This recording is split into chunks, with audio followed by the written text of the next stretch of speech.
Whalehead was built by a wealthy couple from the Northeast, from Philadelphia, Mr. and Mrs. Edward Collins Knight Jr. They were here basically because they wanted to hunt.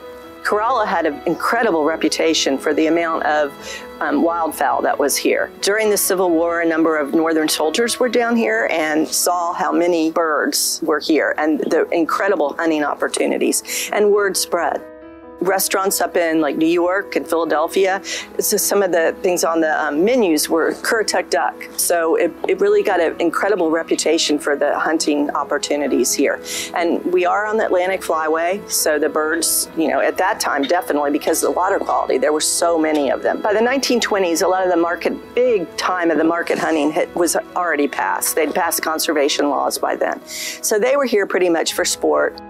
The northern Outer Banks were basically, at that time period, just hunt club after hunt club, interspersed with a few villages. Corolla was one of them. It was basically a kind of a government village in a way because there was government money there from the life-saving service and the lighthouse. There were a couple churches, there was a school, so it was just kind of a village. The landscape was very flat. The dunes were not built until later. So here at Whalehead, you would have been able to see the ocean and the sound. How did the houses end up getting here? There was no road here until 1984. So the area didn't really get developed till after that.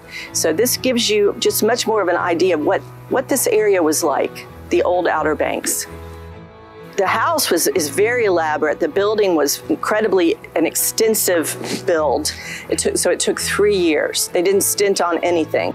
You actually will be incredibly impressed when you walk inside because the house looks a lot smaller from the outside than it is on the inside. There are actually 5 full floors. Whalehead is one of the best examples of Art Nouveau decoration in the country, or the decorative style. Probably the most famous Art Nouveau stylist was Tiffany. And in this house in Whalehead, we had Tiffany throughout the house. Art Nouveau looked to nature for its inspiration, and you can really see that in the house with carved leaves on the furniture.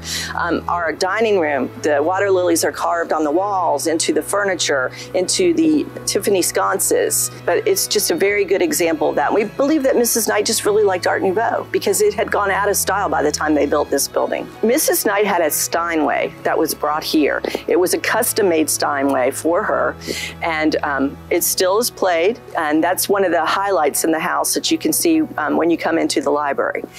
The house had both indoor plumbing and it was electrified, which was very surprising, I'm sure, to the people who lived in the village at the time, because that was probably like 30 years at least before most people had either of those. Another fun thing you can see if you go in the kitchen, which is a bright candy pink, which we think the cook, Miss Rose, really liked that color pink. So the tiles are that pink color, most of them are original.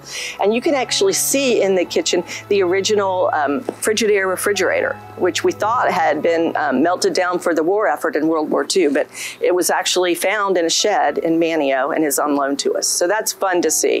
They also built a boathouse, which is also on the National Register. It's a bright pink salmon-y color.